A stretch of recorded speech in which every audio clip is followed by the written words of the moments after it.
Day 26, 25. Isa yung maalala.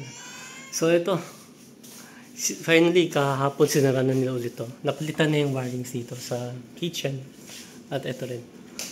Sinara nila to. So may mga kunting sira na yung kahoy. Siyempre sa pagbakbak, pagtanggal. Kailangan ayusin nila yan.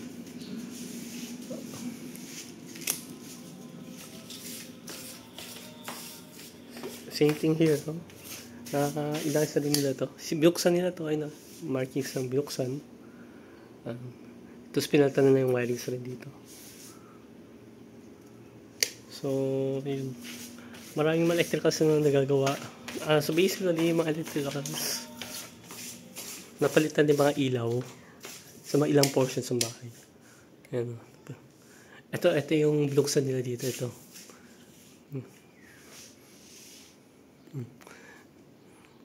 So, kinuha, tinanggal na buong plywood bale. Para ito kinakabit lang ulit. So, ilan yun? May 4 so far na dito sa baba ang nagawa na nila. 4 na areas. Tapos yung panlima dito sa guest room, hindi nila ito sinira. Dumaan sila sa CR.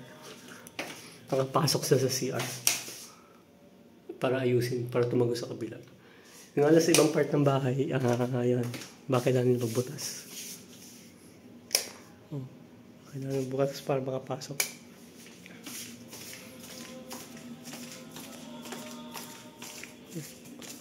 Kaya pa lang tayo mga wiring zero sa taas. At most likely dito sila concentrate later.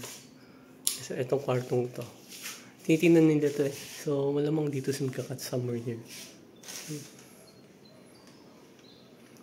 Obviously ka na maglabas ng mga gamit kasi kung hindi sa nakakagalaw.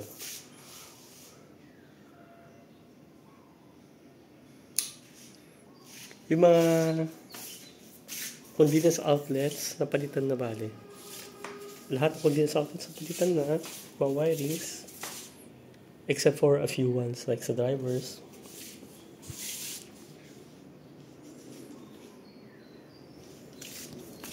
Ito yung sa driver's quarter. Ayan. Hindi pa napapalitan mga wiring. Old wirings pa ito. Sold pa rin. Hindi pa napapalitan na stranded na wire number 12.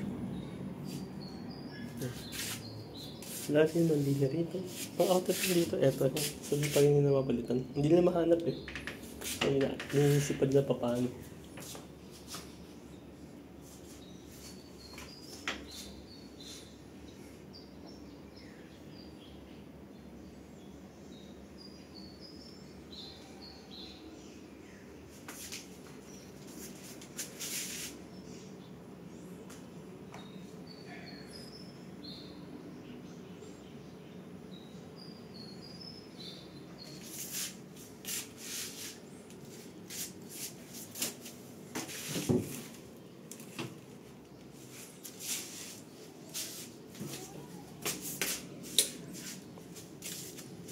Ito kailang palitan din itong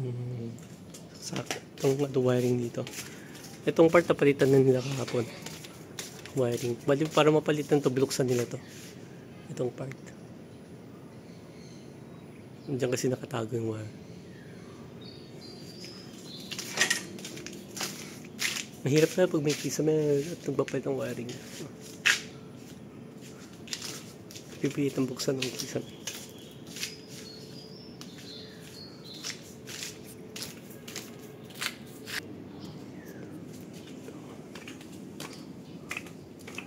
Napalitan na dito.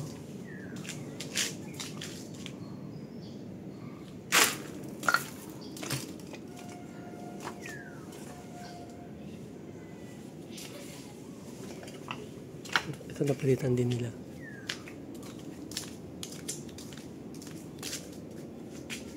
So gumagana na ito. Kailangan ko siguro i-test kung gumagana na ito. Ito, di ko lang sure kung napalitan na nila yung wiring dito.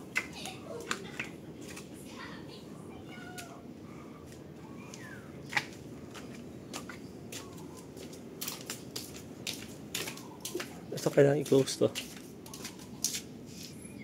Ito din na makatak yung linya eh. Sabi ko, i-close lang.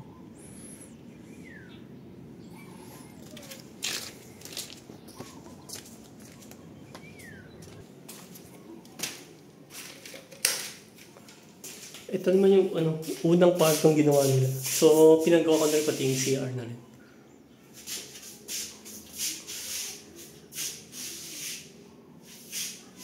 So, natapos na nila to. Amoy pintura pa so far. At baka basa pa. Question mark pa to. Dapat yung di na sa hotel, dapat ba takpan ba yan? O paano?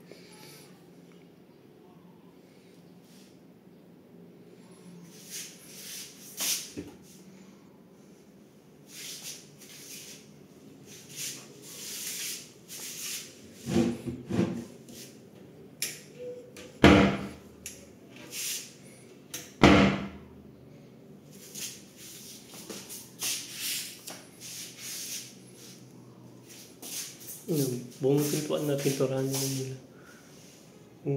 Baseboard. Pintuan na pinturahan na rin. So basically, itong unang kwarto na pinturahan na yung CR sa mismong room. Natapos na. Pintura dito. Pag-repair, pag-pintura. Even yung pintuan. So, kailangan lang siguro dito yung padlock. Palitan.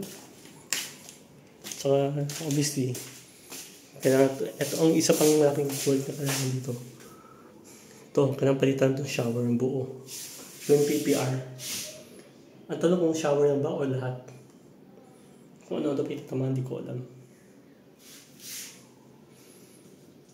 PPR lang ba sa shower o sa iba? Kasi kailangan kasing hanapin mo sa pa yung mga leaks eh. May mga leaks kasi sa babang nangyari. Hindi natin alam saan nagsimula nun.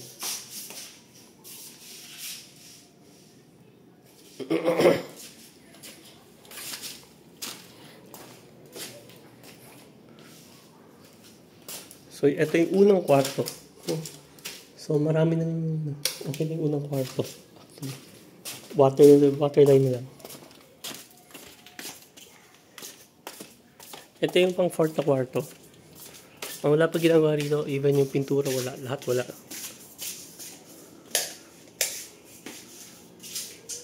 So, ito, CR na ito yung pang fourth na kwarto. Yan. Toilet bowl tinanggal na. Kasi may crack yung toilet bowl. Kasi ito yung mismong shower. Ayun, natanggal na hanggang natiktikan na hanggang taas. Kailangan ayusin. Ito sa baba yung tiles biyak na. Binuksan. Ang problem, may wiring sa ilalim ng shower. Dapat walang wiring sa shower kasi what if problem yung wiring, diba? Tapos makuryente yung tao. Kasi makuryente yung tao basically, diba? Yun yung problem dyan. Lahat na sa shower na yung electrical line. Dapat di ganun. Magaguling gumawa.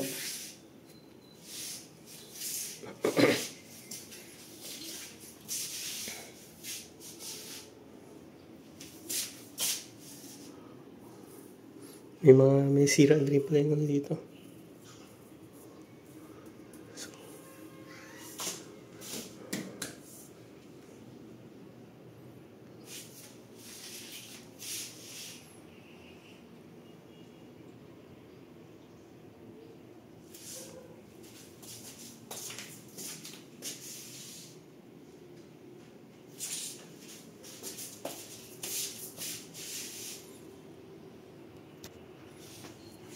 Ayun. So, itong kwartong ito, kailangan muna maayos ng CR to. Matagal mag-shipping. So, hindi ko lang paano na sabay-sabay. Baka ang problema kasi, baka isabay-sabay na yung pag-ship sa lahat ng kwarto. Hindi mo pwede. Kailangan may matirang CR. Ito naman yung pang second na kwarto. So, inuna dito yung sa labas na room. And then sa CR na ngayon. Sabi ko unahin muna itong part ng cabinets. So yun, mapansin nyo dyan yung original na color. Yung pinapayamaran nila.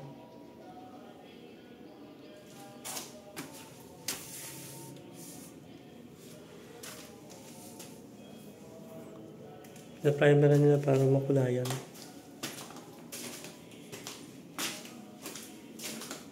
Sabi ko, focus ko na sa side na to. Habang maaari, munang galawin to para magamit pa yung CR dito. Kasi dami na sabay-sabay ginagawa mga CR. Pero ito, chicken na talaga, chipping din to. Chipping. Ito, isa din yung toilet na may sira. Sira din ang toilet bowl. At yung mga tiles.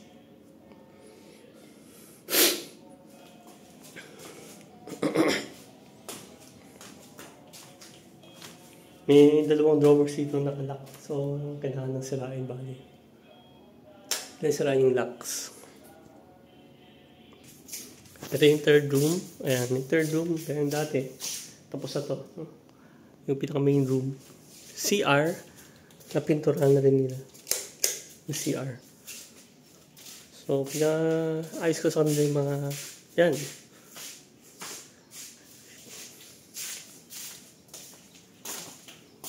Ito.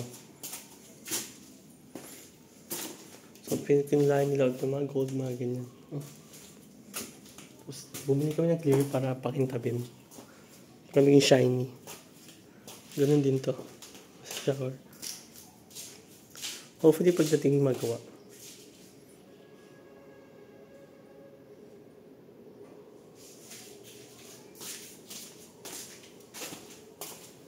So, yun. Shower na to, same sa isa. Kailangan itong sayang na pagka-gold dito. Pero no way Ano ayusin to. Pero ma-convert to PPR. Ito kailangan tanggalin to. Yung mga drawers dito, pinapatuyo ko. Yung amoy, di na ganun ka tinding amoy. Pero I think hindi pa siya sobrang tuyong-tuyo. Dapat hindi pa masyadong nasarata eh. Pero nasasara siya mag-isa eh.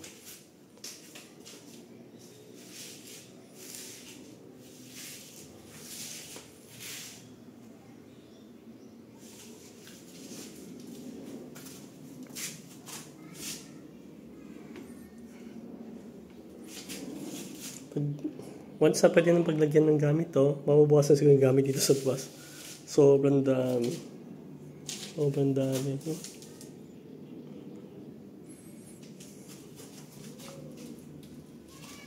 Ito, pinuntarahan na rin to. Hindi lang primer to.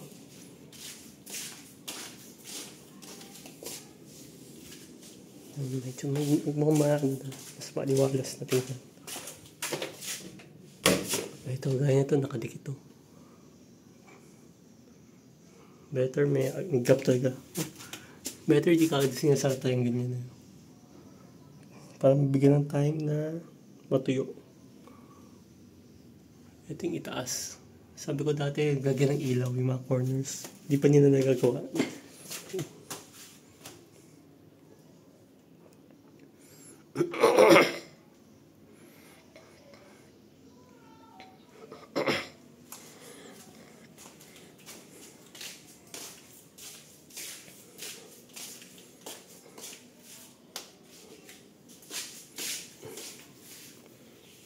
Daming gamit pa.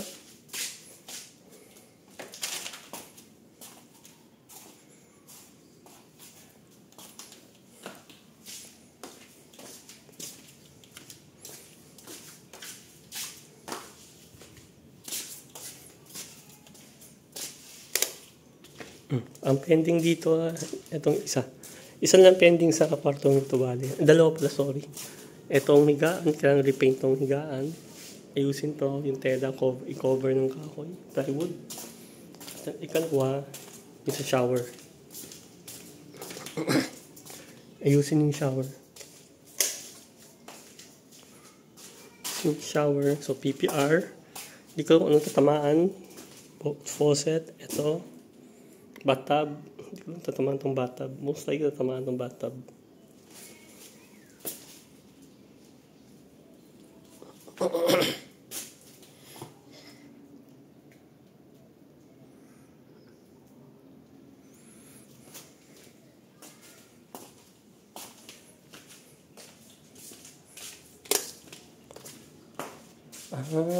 For 30 days, almost 30 days of work, marami rin nagawa.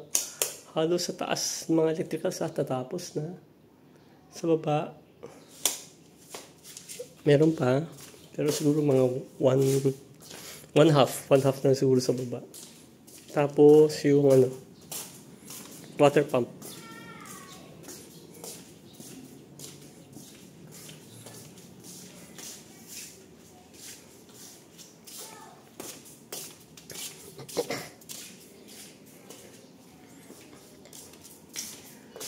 Itong mapingkatanggal sa amin, dapat makabit ulit. Oh.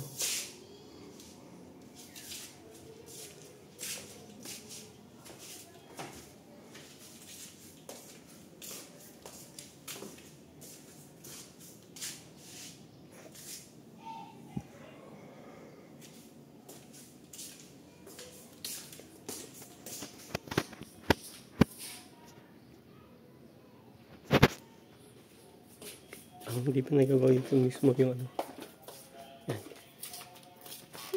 Pag ay sa sala. Yung sa pinaka main area ng first set of sensor. Yung interior ito. Hindi na pa ayos. Hindi pa naayos eh.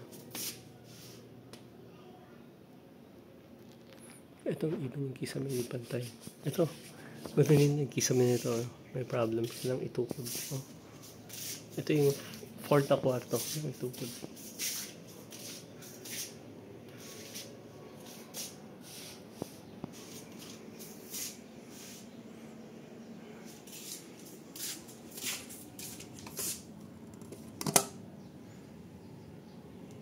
May mga outlets na vacant. Hindi ko lang alam ano yan.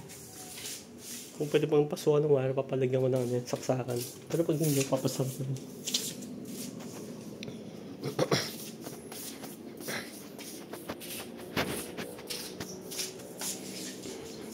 Once na may lugar na, itong higaan, i-assemble ko. Assemble ko itong higaan para mabuwasan ng gamit. Mabuwasan yung mga ganyan palot. Ito, pwesto na lang.